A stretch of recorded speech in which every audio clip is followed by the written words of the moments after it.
Hi, thank you all for being here today and participating with us. We're going to open with prayer. Father God, in the name of Jesus, Lord, we come before you, God, asking that first, Lord, you forgive us for any sins that we've done, God. Forgive us for any thoughts that we've had that were not pleasing to you, Jesus. Forgive us for the way that our hearts may have felt that may have not have been pleasing to you, God. Forgive us, God, so that we can come before you, God, and you can hear our prayers, God. At this time, we're asking, God, for your peace that surpasses all understanding to wrap around the Kenneth Herring family, God. Wrap around their family, wrap around the Clayton County, God, wrap around the state of Georgia, God, and the individuals that feel the pain that the family is feeling as well, God. Give us peace that surpasses all understanding, God.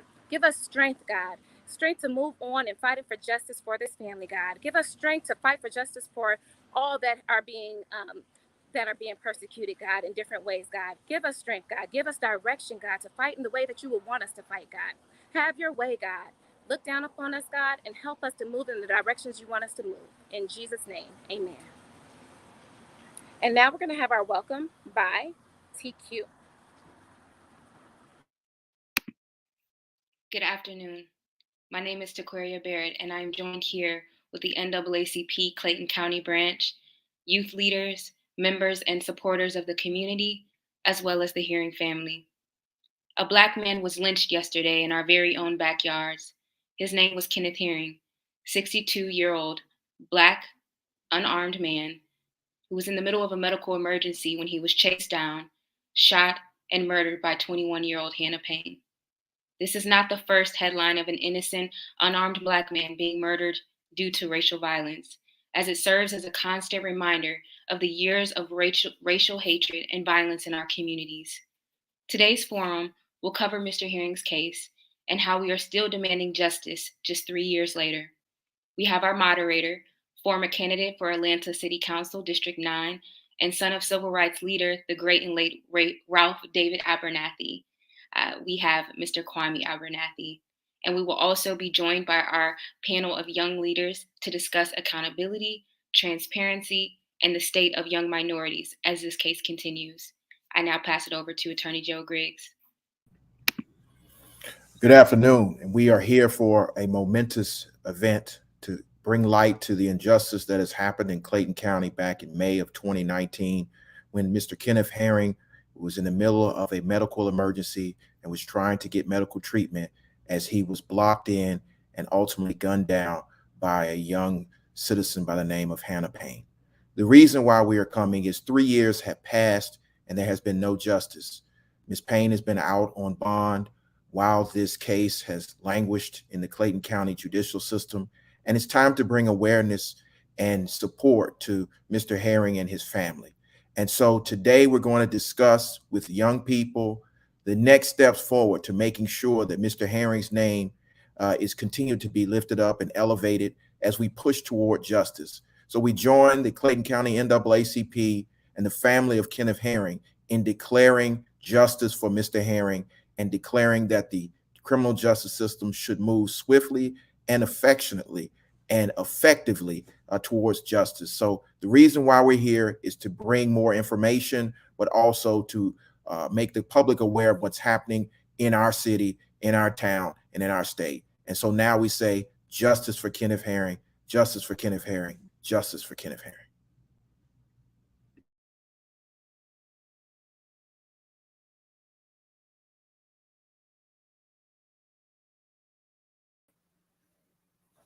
Good afternoon, everyone.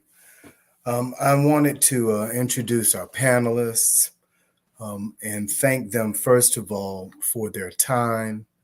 It's so important that we have captured these young people's time at this time. And thank you all for your time in joining us here. And also thank everyone behind the scenes who has made this happen. First, I want to introduce Mr. Jaden Williams and Miss Kamuki Black and Chanson Rhodes.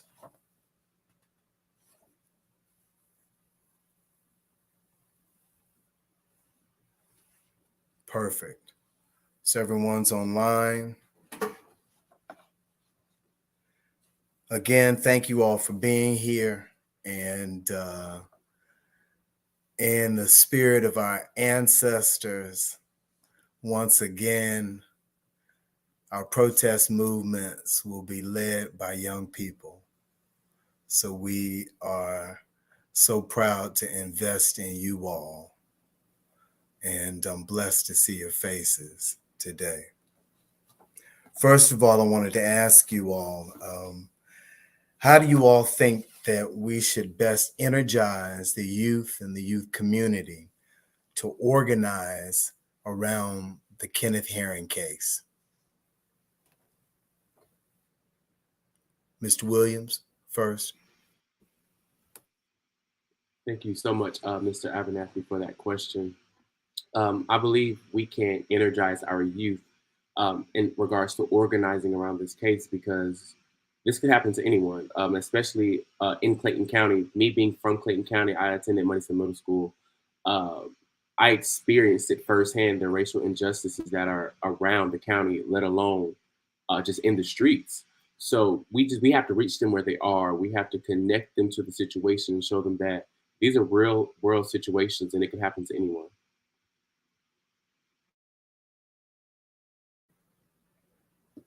I hate to use nicknames. My mother would be so upset, Kiki, for me to call you Kiki, but Kiki Black, please.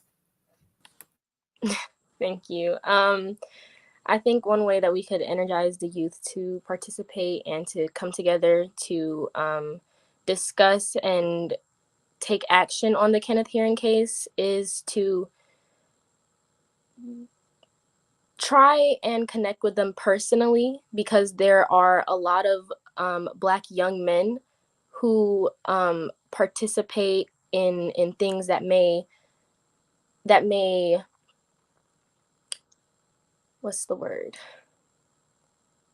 It may cause them trouble, and they might intentionally participate in things that may cause them to get hurt. And I think that we should start right there, and then also try to come to the communities, also like Jaden said, and to go to their schools and try to connect with them on a personal level and try to take them out of things that they might be participating in, or try to get them to relate to it on a personal level. And also not only try to speak to the Black community or to young African American men, but to also bring this to the white people's table, and for them to actually think about their actions and connect with them on a psychological level so that they would think before they do anything.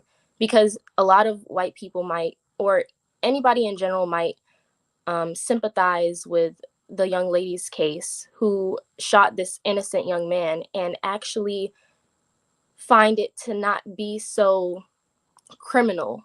They might try to defend her in ways that would make her look innocent, but that's not the case, and we know that's not the case. So I think it's important for us to discuss this outside of the community also, and try to get them to relate to this on a personal level without it just being a Black people's problem. Excellent point. Excellent point. And Chance and Rhodes. Hey, I think it's to get the youth to gather around this case some more is to bring it to social media, because a lot of the youth are on social media, and if they see like people that they follow and more people that's like, if they see a lot of people like gathering around it, then they'll come and gather around it. They'll come and gather around it too.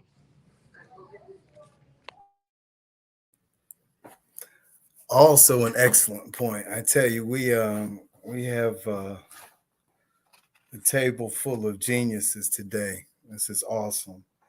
How does what happened to Mr. Herring at the hands of a white motorist affect your outlook on the criminal justice system and the racial justice system? And I'll start with you, Chanson, on this one.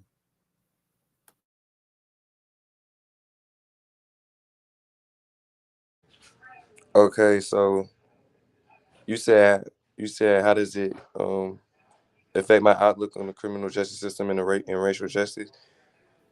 Yes, sir. What happened to Mr. Herring? Just how you think about the criminal justice system and the racial justice system, given also as Attorney Griggs so poignantly coined the phrase, the freedom summer of 2020, that we have been also living through since for the past 2.5 years. Yeah, How do yeah, I see like, I see like, since like she's like, I see that she's walking free, and there's a lot of, and if it was the other way around, if it was a black person that killed a white person in the same way she killed him, then it would be way different. So that says a lot about the criminal justice system, and that changes my view on like the racial part also.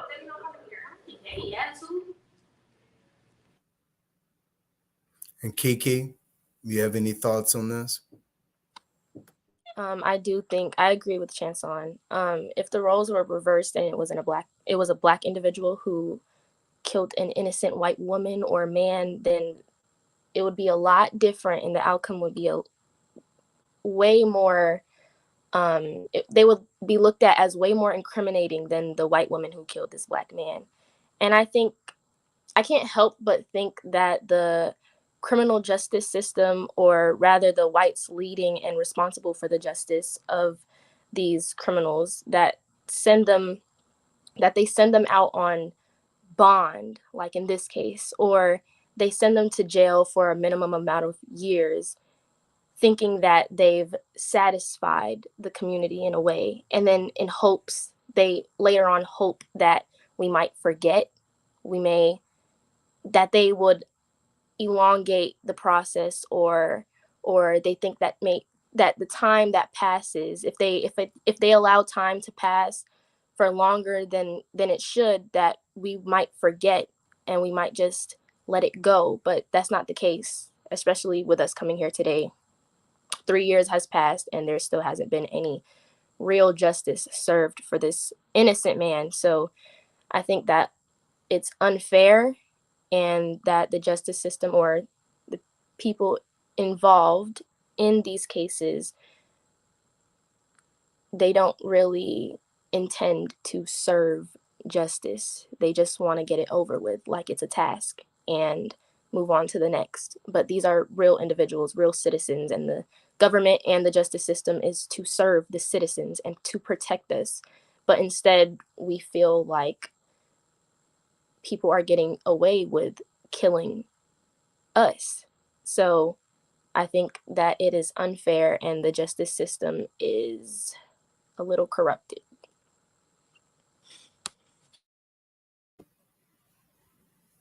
And Jaden, your thoughts on this case and what it means to you on the criminal justice system, the racial justice system, or racial system, and racial dynamics in America as a young black man. I think we have to look at it with us already knowing that the racial system in our country is already corrupt, especially when it comes down to young black males.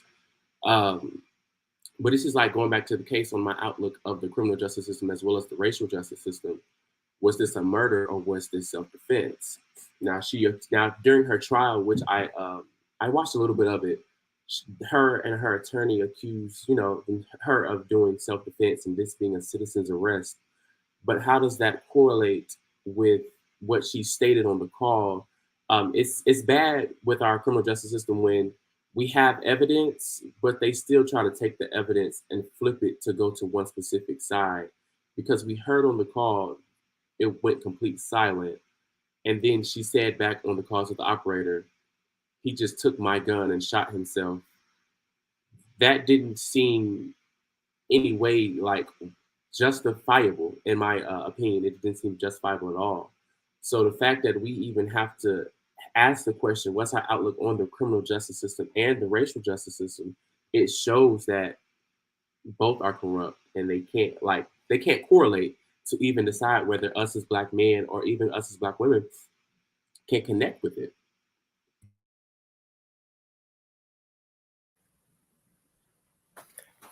Well, Jaden, I'll start with you then on the next question. Did you know anything about the facts of the Herring case, and how did you find out about it? And when did you find out? How long did it take you to find out? If you wouldn't mind sharing with us. Absolutely. It's been what, about 3 years, 3 years. I think I found out about this case back in 2019 when it happened. I didn't do much exploring in it until now. I'm a political science major at Clark Atlanta University. So one of my professors, they take trials like this and they have us analyze it and do a case study on it. So this is one of the cases that my professor actually had us do a case study on. So this is kind of fairly new to me, like some of the information, only because I just wrote like a 15-page paper on it. So yeah, it's kind of relevant to me now, more than it was back then.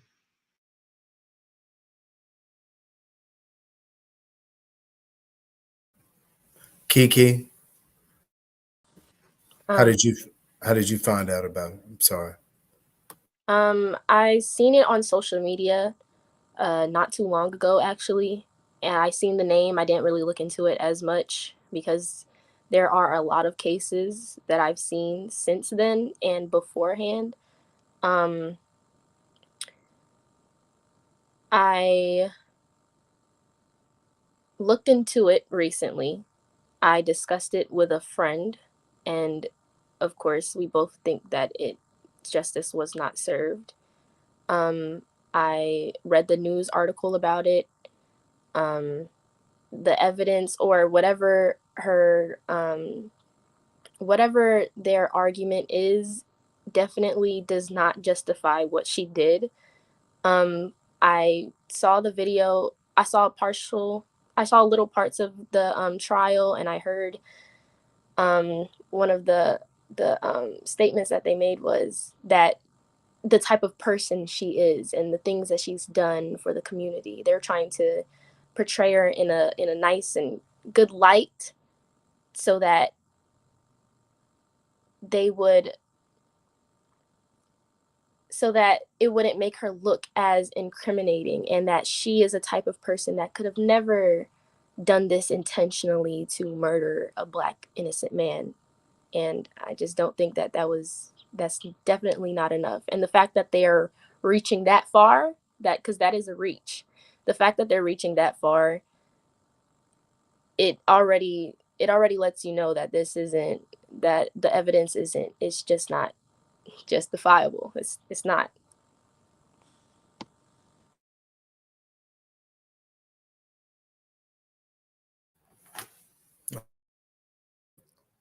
Love to see and he loved to hear thinking young people. Chanson, shed some light on the subject. Okay, so I've heard about it. My mom first told me about it, like in January. This was my first time hearing about it. And then I did some research on it myself. I watched some YouTube videos, and I was watching a whole lot of other videos, looking it up on the internet. That's how I found out about it. And then that's how I found out some facts about it. And then one of the facts was like how when she followed him in the car after he hit her, after he hit her, like that was really what got to me. Simple enough, those videos.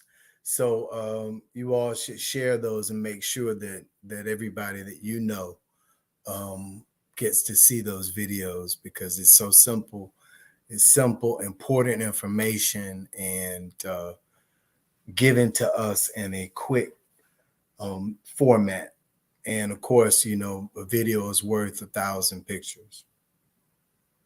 1,000 pictures, 1,000 words. So the next question is, Is it possible in your eyes to get justice for Mr. Herring? And if so, how? I'd love to start with, let's start with Jaden on this, a college professor. Personally, I do think we can get justice for Mr. Herring. Uh, they have the evidence for it. It's just I believe it's the purpose of how they lay it out, how they present it. It's all about the presentation of how you represent your evidence, because it could go either way depending on who's making the decision.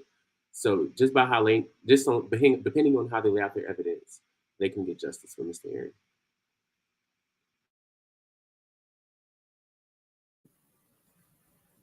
Okay, Chanson.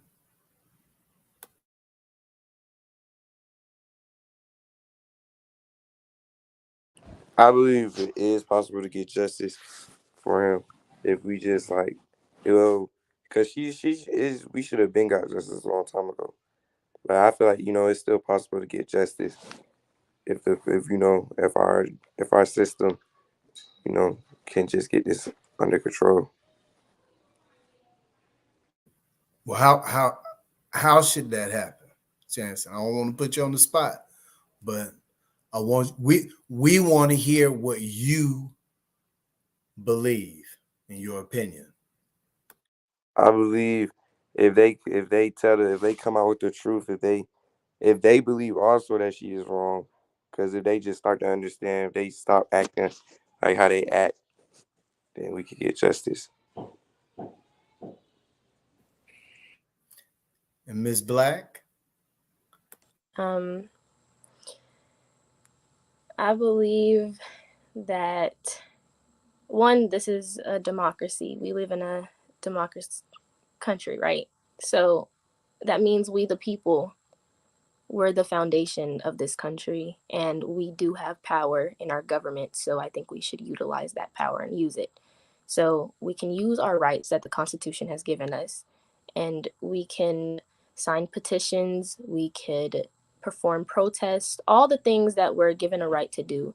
But then do a little bit more than that, because we've seen not so good results with just abiding by what they have conformed us to do. So if we could reach out to people who actually have a say so in law and actually try to connect with them on a personal level, let them make this feel personal, because it is, they could do something about it. Because I do believe, just like they say, friends open doors for opportunities.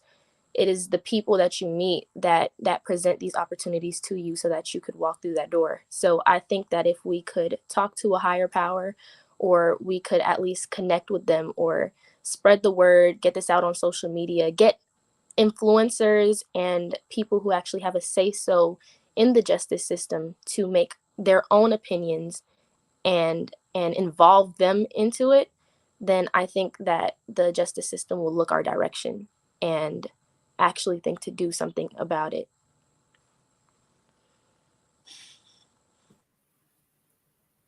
Kamuki, we're gonna I love your answer, and we're gonna start again then on the next question with you. Then, what do you think the young people should be doing to bring awareness to the case?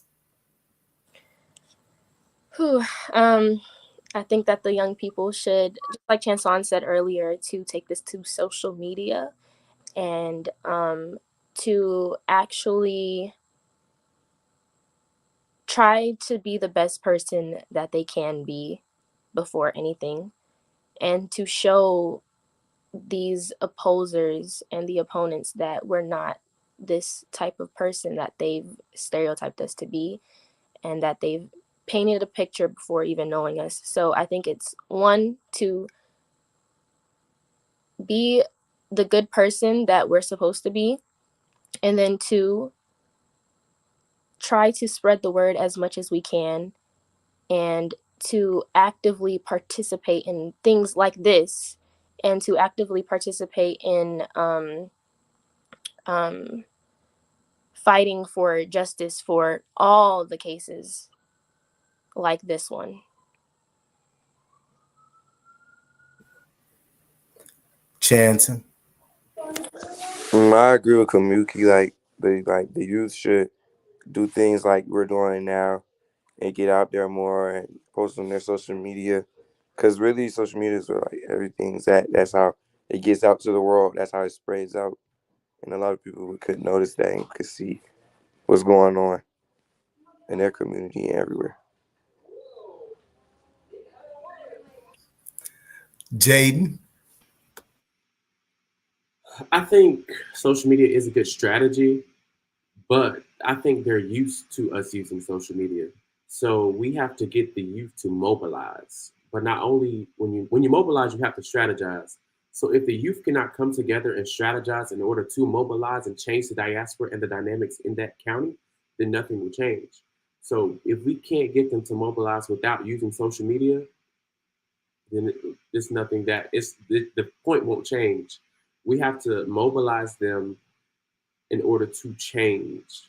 Change doesn't come without mobilization.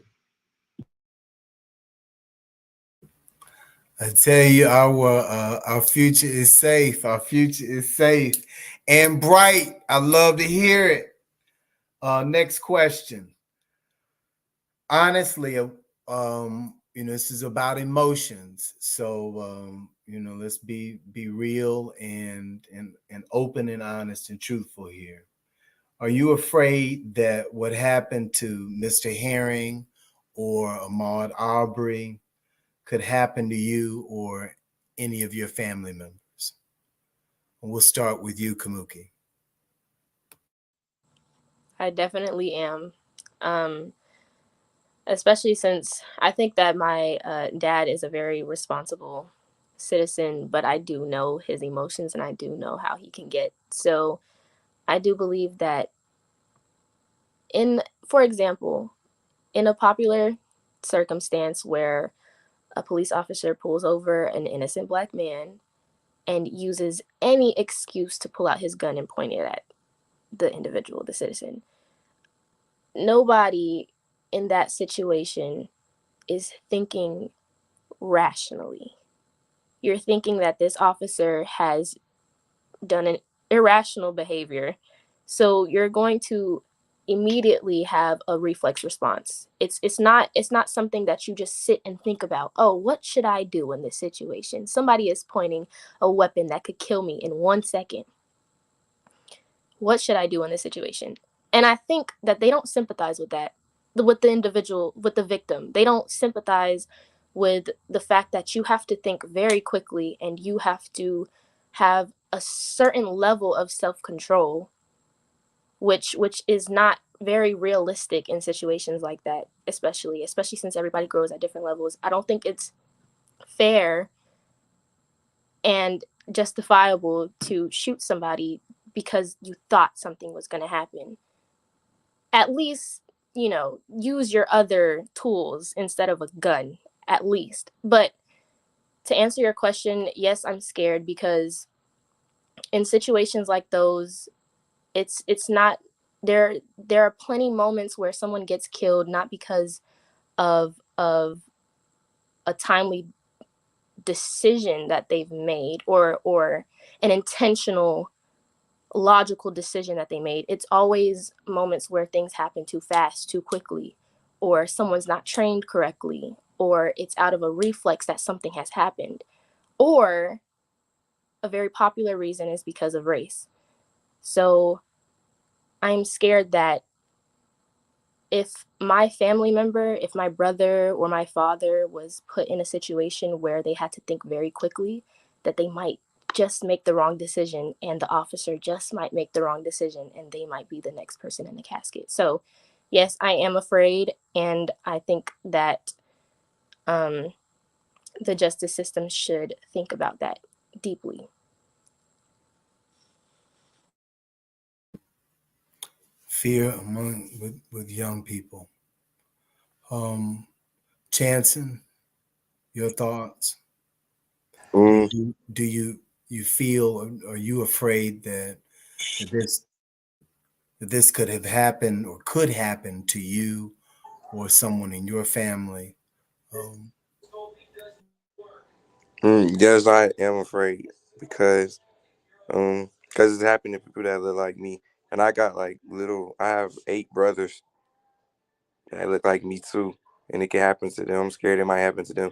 And every time I get pulled over by a white police, I'm scared. So yeah, you could say I am scared that it can happen to me or any of my family members.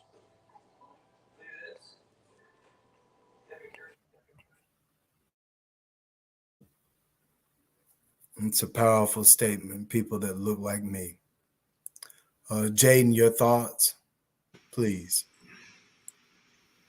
Yes, I can say I'm afraid only because being a black man in America, you don't even have to have a weapon in your hand to be considered a threat. Your skin color is a threat. So the fact that we have to go outside every day, being on alert or being aware of our surroundings at all times, shows that we live throughout a world of systemic racism. Uh, so, yeah, that makes me afraid, and makes me afraid for my younger sister. Why does she have to go outside and have to feel some type of way because her hair is too curly? She had, my stepbrother has little naps in his hair. Like, why do they have to go outside and just be stereotyped because they don't have straight hair, lighter skin? It's a depiction of systemic racism.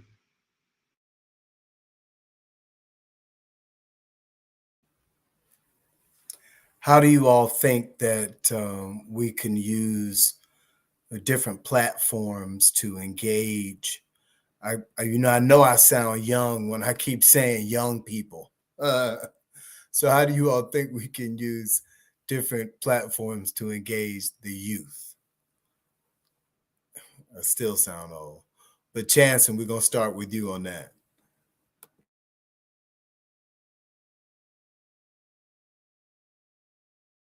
I feel like that's just like saying using like social media platforms. Like like a lot of kids like they have a good social media platform where they can encourage the other kids to like gather around and they'll engage on the case. And then you can use and you don't even need social media. You can go to jobs, you can go to people's jobs, you can go around with flyers, you can protest, you can do a lot, and people will see that when they engage also. That video, the power of the video. Jaden, your thoughts? How best can we? Of course, you blessed us with the thought of mobilization and power of mobilization. How best can we reach the youth to mobilize around this issue?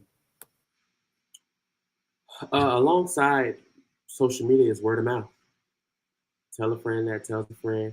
I tell all my friends that I know that's gonna gossip and tell their cousins, and then what I said exactly what I know, what I want them to say, because I know that's what we do. But it's many tactics like opening your mouth, being engaged. Just people should be genuinely concerned. So join organizations, and the number one thing that we have to do, and we also have to throw out, other than mobilization, is voting. Get out to vote. Change the scenario. That's it.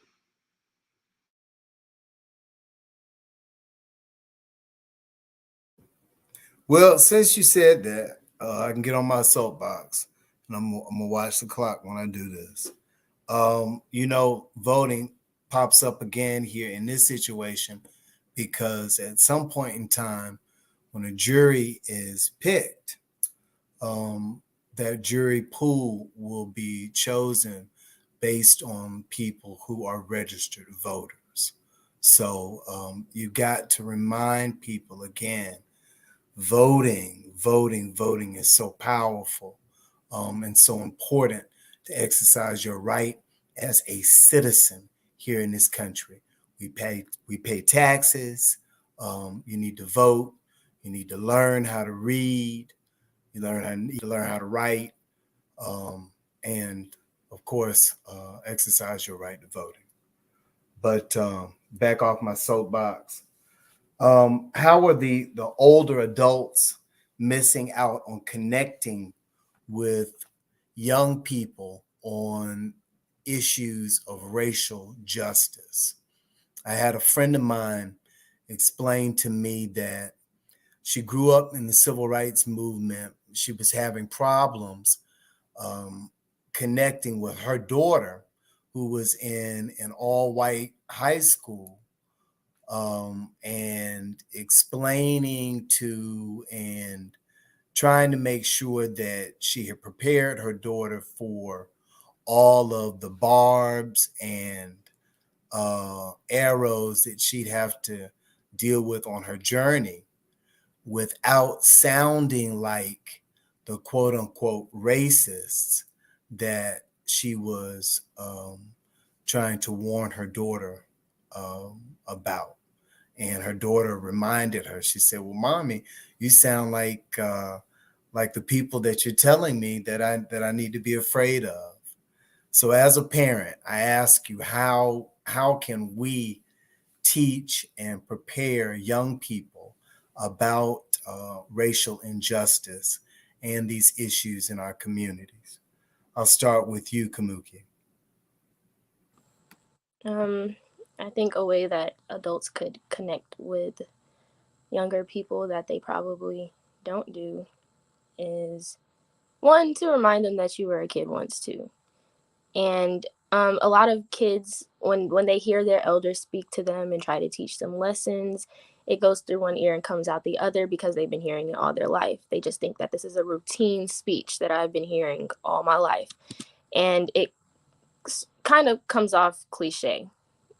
That's just the truth. A lot of things that are meant to be good for us to hear, and if we actually do take action and, listen to what our elders is telling us, that, it comes off a little cliche and you're like, oh, I've been hearing this all my life. Nothing has happened to me yet, so I'm good. I don't really have to listen to you. I don't really have to take action as much. I have time. But I think that they should take us through the experiences that they've experienced. I think that it is important for them to try to connect us with their younger self and to not shove it in our face that we know better. We are adults. You're supposed to listen to your adults. That is not the best way to teach a younger child, because the most popular thing that a kid will do, and the most it's beautiful, is that they're very curious, and their first answer or their first response is why shouldn't I do this? Why should I do this? Why? And your response is very important. The way you talk to them is important. You can't say, I'm an adult, it's because I said so, that's why you should do it. That's not effective at all. And that is not a reasonable response. It doesn't matter if they're a kid, they're still a human being, and they can still comprehend a lot more than you probably think that they can. So I think it's important to connect with them and to try to relate with them, with your younger self. And to remember that the lessons that you've learned throughout life, you've always took a step, and there was always steps that took you to that place that you are today. So in order for them to learn, you kind of have to look at them how you looked at yourself when you were younger. How did you get to where you are today? And you have to take them through those little steps. You can't try to jumpstart them to this big step and try to tell them that you have to do this because I just know that the outcome will be better because I've been through that step before. But no, you have to take them through the little steps that took you to that big step. So you have to remember that they're still, developing as kids, and that they're not just a kid. They're also humans who also think very complex, more than you might think that they do. So try to take those baby steps with them and let them know that you are there for them. You're not there to just tell them what to do as a you're the captain of this ship, but you're also their partner at the same time. You're not their friend, but you're their companion. It's, so try to relate them with your younger self and take them through those tiny steps that you had to go through to meet that big goal also.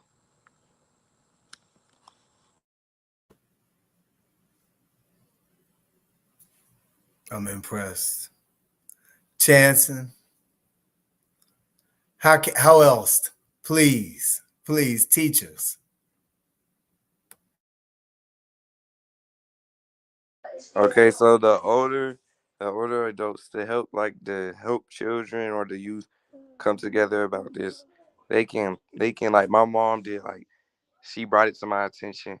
Like parents could bring it to their kids' attention and kids can spread it to other kids at school or whatever. But the same way my mom brought it to my attention and I did research on it, like other kids would do the same thing.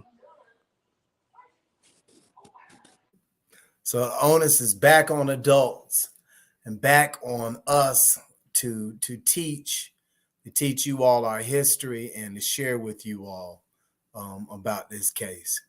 Jaden, your thoughts, please, again. Absolutely. I think the older generation as well as our generation has to understand that just as a phone would upgrade, racism, and justice also modernizes with the time. So just because it's not lynching now, it's another form of lynching just in this day of age. Um, so I think not only should our adults, our parents teach us how they got through it back then, but we also have to watch at how what they went through is now a different form just for our generation. So just agreeing with what both of them said, taking those tactics as well as looking at the modernization of racism.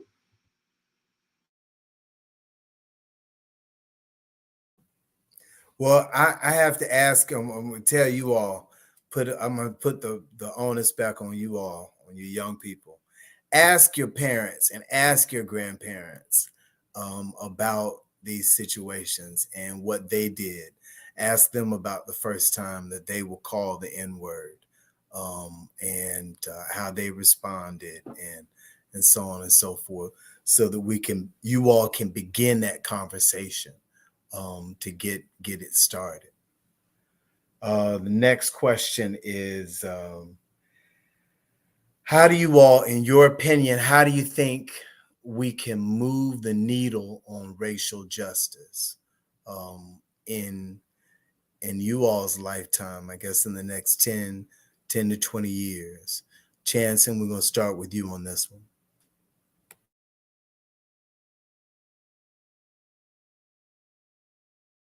Okay, like to remove the needle on racial justice, I feel like it's gonna have to start happening like on in the court first. Like after this, see like people is being put away for doing bad things being racist and stuff. If they start seeing like that is bad and they start getting justice for that, then that's how it could start. Power of the court system, the power of the vote. Jaden, your thoughts? How can we move the needle in the racial justice system? I think it's practical tactics we have to reach. I think we gotta be honest with our approach. Not only be honest with our approach, but we have to listen and learn and lean into being what's the word uncomfortable in the situation, as well as be specific on what we want in our objectives, and just ensuring that while we're doing this, that we understand and we have the necessary resources we need to be successful.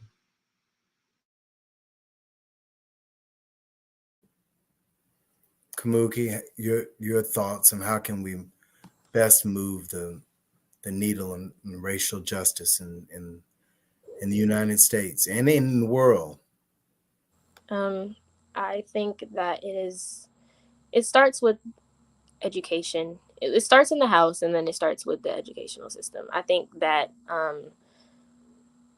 teachers and the way kids are being brought up and learning, it does take a big it makes a big impact on our future. So, and it is the future of our nation. So I think that we should try to inject ourselves into the government, try to make an influence on what is going on in the country from the inside, because it's kind of like we're outside people trying to tell the government what to do and trying to let them hear our voice, but we also need people on the inside. Just like how I think the lady's name is Katanji. She was nominated by Joe Biden to be a part of the Supreme Court justices, and I think that is a good look on the Black community, because just like the Supreme Court justices once was pure old white men, and now that it's starting to diversify and there's women, there's a Black man on there already, there's white men and white women, there's a Black person on there, there's a Hispanic person on there, that is starting to reflect the actual country in all. We're a diverse country. We need a diverse Supreme Court justice system, because you can't have one party or just one kind of people trying to dictate and influence our rights and influence how this country is going to grow. So I think it's important that our government reflects our society. It should reflect who we are. It should be just as diverse as this country is as a whole, because not all of us think the same. So in order for everyone to comply and everyone to move accordingly and peacefully, then the government has to reflect that also, and they should be for the people. And in order to be for the people, they need to be just as diverse as we are. So I think that we should start injecting ourselves into the government and try to make a change on the inside, from the inside, so that it reflects on the outside, if that makes sense. Makes perfect sense. So it's not our last question, but it's my last question, and I'm sure we're going to have more. So we'll keep this conversation going, because everyone is enjoying it, as I know you all are. But we would like to know your thoughts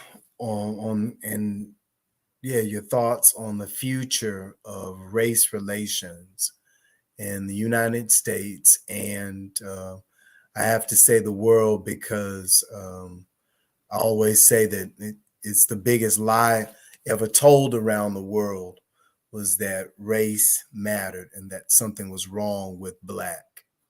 So it's an issue all around the world. Yet, and people in Africa will tell you that. But the future of race relations, young people, what are your thoughts about that? And we'll start with Jaden, please. Absolutely. So I think the future of race relations and racial justice is just knowing our counter narratives, um, leading with shared values. I think our opportunity, I think mixing together opportunities, community, and equity is key for the future of race relations, as well as considering the audience and our goals.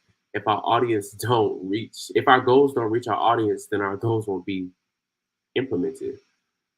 Just describing how racial bias and discrimination holds us all back, it should be a prime example that people need to get involved and they should be concerned. So we have to push our goals in order for the future of race relations and racial justice to even be pushed successfully. A clear agenda. I'm taking notes. I want to make sure that you know that I've been listening and actively listening. And I've been hearing you, Jaden. Thank you so much. Jansen? I feel like moving on to the future, it's all about us getting it out more. Getting it out to other people, letting other people see what's going on, on social media, and like we discussed earlier, and getting other people a part of this, because the more of us, the better. that's working together to try to that's trying to face the future of racial justice. And as you all said earlier, it's more is this these issues touch more than just the Black community. And we will finish. This is we just finished with Women's History Month, so we'll finish with our young lady on the panel, Miss Kamuki. If you wouldn't mind finishing this out, your thoughts on the future of race relations and racial justice around the world. I'm actually very optimistic about the future. I do think that we are going to grow as a community and as a country in general. I agree with Jaden on what he said earlier about it might not be lynching today, it might not be beheading or someone being hanged on a tree, but it will change as our society grows closer to the future. What was lynching back then or what was hanging back then is now an innocent Black man being shot. So I think it's important for us to stay woke, even though that phrase is subjective now. But in terms of being able to recognize the racial injustices that are past, that has happened in the past, what it is today, and being able to interpret the same actions that took place in the past is being taken place today, just under a different light, and it's in a different form. So it's important for us to realize that and stay awake and recognize what is happening today and as we grow in the future. So yeah, but I am optimistic about our future. I do think that there will be a lot of young people who will impact this country in a good way, and it will be a lot of Black individuals in our government by then. So.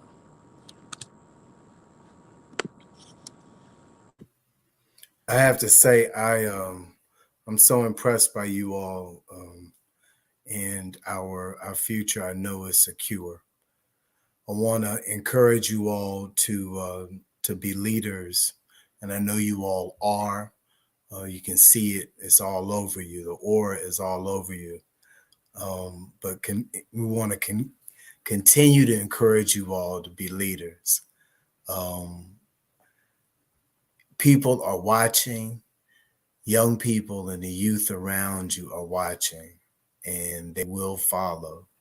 And at the very least, be a leader of one and make the best decisions for yourselves. If we could, if I could get TQ to, or the moderator, to bring this back to our legal eagle, Attorney Griggs, because I know that there are a couple of things that came up during our discussion that we want to make sure that everybody listening to this is very clear, perfect. It's very clear on the facts of the case.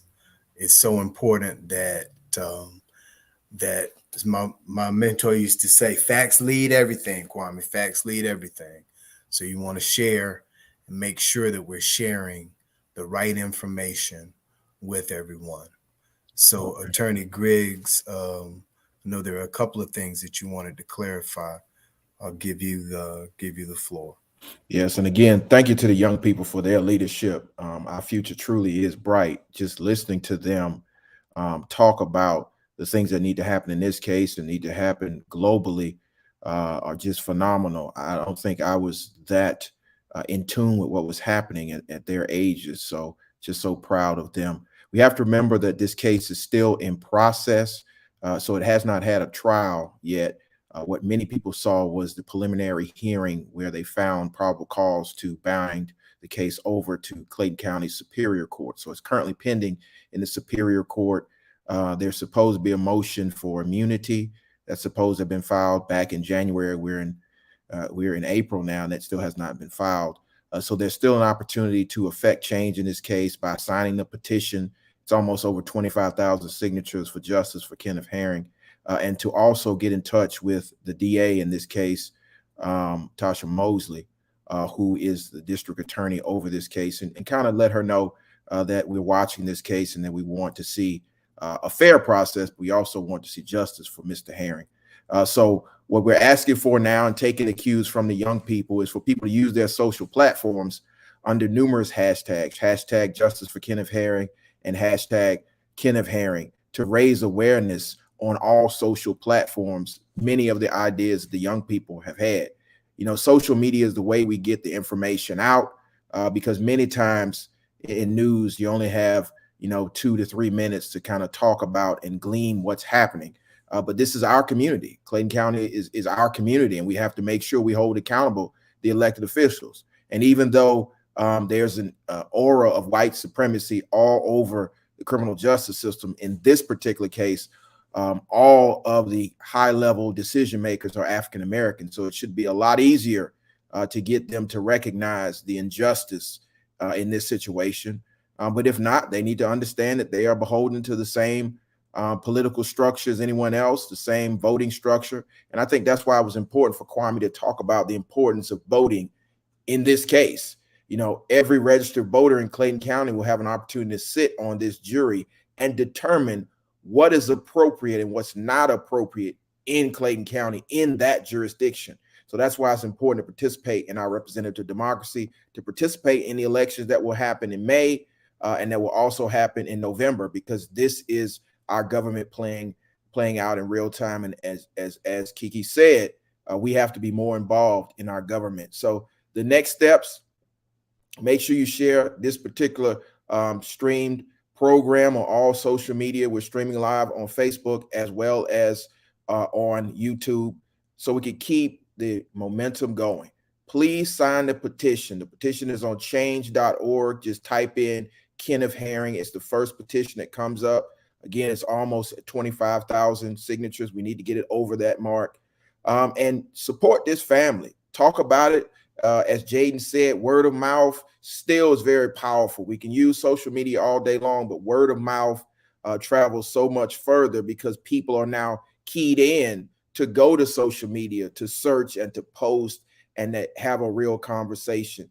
And let's be the change that our ancestors dreamed of. You hear the younger generation talking about the wisdom that they are gleaming from us. Well, we gleamed it from those that came before us. And it's time for us to activate those abilities, to not just talk about it. So we will be giving more updates on the next steps, but follow Justice for Kenneth Herring, follow the Clayton County NAACP, and make sure you sign the petition so we can get justice. We will keep you updated on the next steps in the criminal justice process in this case, and we want you guys to stay clued in as we continue to push forward. So it's been a pleasure being with you. I've learned so much from the young people. I'm just, truly impressed and honored to even have been a part of this. But as Kwame said, facts lead everything. And the facts, as we know them, show that we need justice for Kenneth Herring.